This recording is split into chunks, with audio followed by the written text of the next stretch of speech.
We've already had cause to mention Plato, a towering figure in the history of philosophy. You already know that he founded the Academy, which was the first European university. The Academy persisted for centuries despite opposition until it was finally shut down by the Emperor Justinian in the year 529 AD. In his campaign to extirpate the remaining vestiges of paganism in order to bring Christian unity to the Byzantine Empire. Perhaps you already know that one of Plato's students at the Academy had been Aristotle, another towering figure. In fact, it's been said that people can be divided into two sorts, Platonists and Aristotelians. In any case, you'll be able to see for yourself if you are a Platonist or an Aristotelian when we get to Aristotle. You also already know that Plato wrote dialogues that featured Socrates, and that Plato continued to do so even when the range of his own questions extended far beyond those of the older man, who was exclusively occupied with the last of the orienting questions. How ought we to live? What should we care about and seek to achieve with our lives? Plato was interested in this question too, but also concerned, just like the pre-Socratic philosophers, with the first two of the orienting questions. Where are we and what are we? Is there a hidden reality that lies behind appearances, giving a coherence to those appearances? The answer Plato formulated has continued to play an important role and is known down to this day as Platonism. His answer wasn't, like the pre-Socratic, simply a proto-scientific one. That is one which could be either verified or falsified with the advancement of science. Platonism is an ontological claim that is not proto-scientific and has, as we'll see, special relevance to the philosophy of mathematics. Which raises another really interesting fact for you to know about Plato and his contribution to philosophy. Philosophy is subdivided into many different domains. In fact, for just about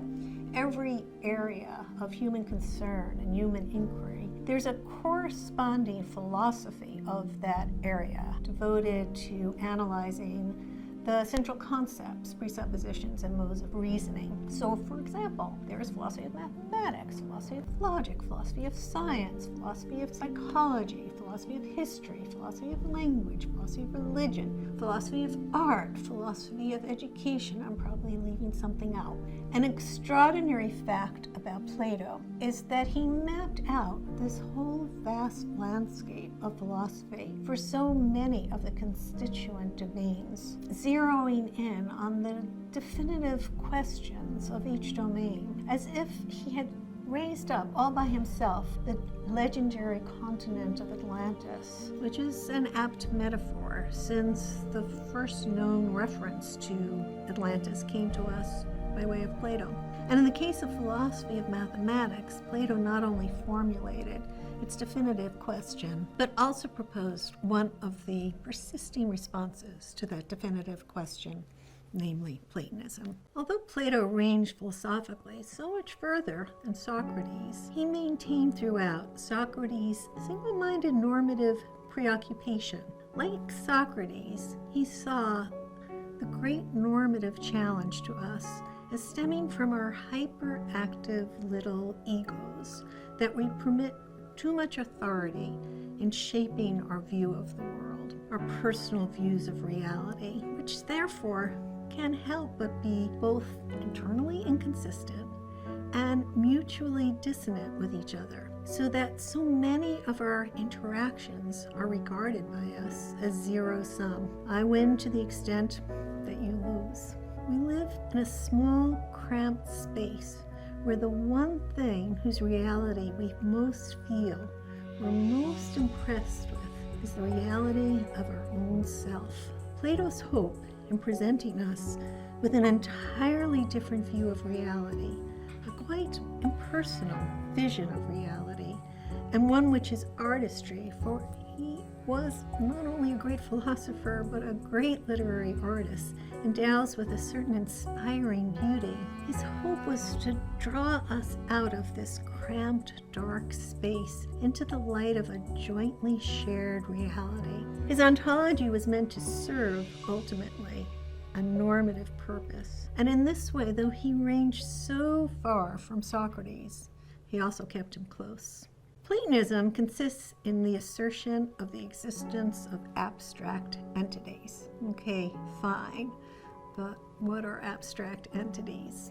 They're characterized mostly by negative attributes. That is, we grasp what they are like, or what they're supposed to be like, by grasping what they are not like. First of all, abstract entities are non-spatio-temporal. That is, they don't have some localized position in space. They aren't here or there or anywhere, which means that they aren't things that we can grasp through our senses. So that's another feature of them. They are non-sensory, nor do they have a specific duration in time. They don't come into being or go out of being, which makes them eternal. And they aren't mental, subjective entities, things that have their existence only because we're thinking about them, like our pains or our dreams, but rather they exist independent of us, of our perceptions and descriptions of them. They are,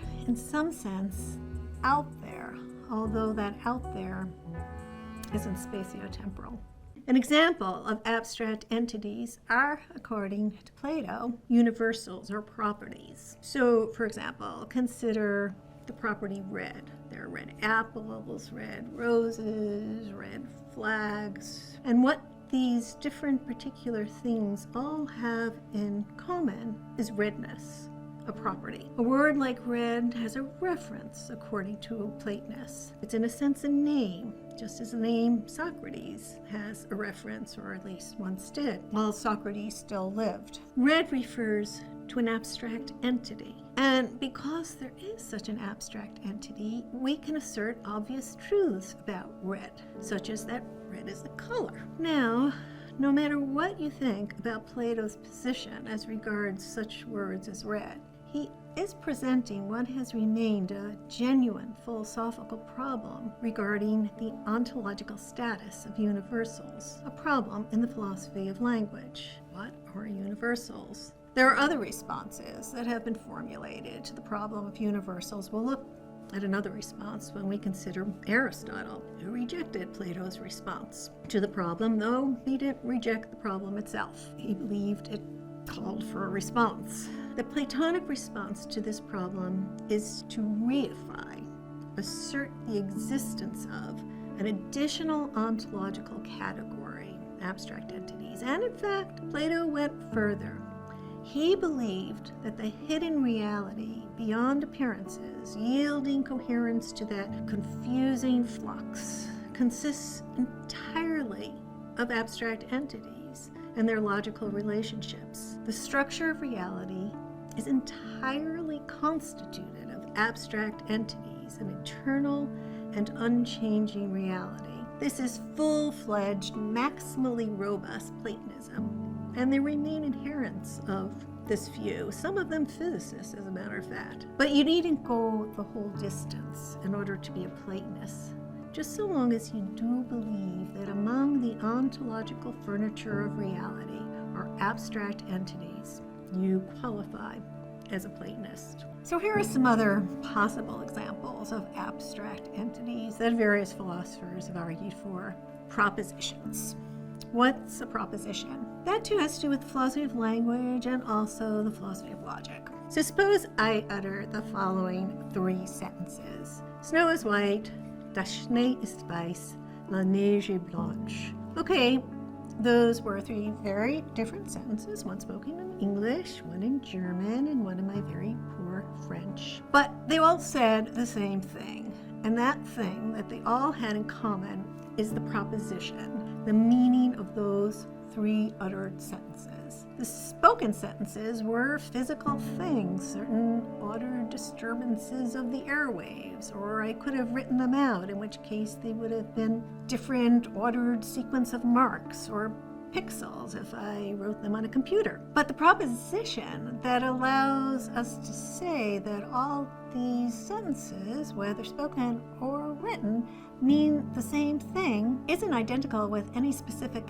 physical thing, whether spoken or written, but rather is this abstract thing, the proposition. Or that, at least, is what a Platonist would say. Some philosophers have also argued for a kind of semi-Platonist interpretation of fictional characters. So, for example, those of you who are, like me, fans of P.G. Wodehouse, know his character Jeeves, the very competent valet to the young and idle twit, Bertie Wooster. Now, obviously, the existence of Jeeves isn't independent of P.G. Wodehouse. Jeeves didn't exist before Wodehouse thought him up. But, according to some philosophers, once created, Jeeves does exist, independent of Wodehouse, who's long gone, with certain facts being objectively true of Jeeves. For example, that his favorite philosopher is Spinoza, as we learn in the novel Carry On, Jeeves. If you think his favorite philosopher is, say, Nietzsche, well then you're just wrong, because in fact, Jeeves considers Nietzsche, and I quote, fundamentally unsound. This is objectively true of Jeeves, who must therefore objectively exist, according to the Platonist interpretation of fictional characters. But by far, the area of philosophy where Platonism is most seriously discussed is the philosophy of mathematics, which we'll look at in the next chapter, even considering a very famous mathematical result, one which arguably helped to bring about the invention of the computer, and which just might have been inspired by mathematical Platonism.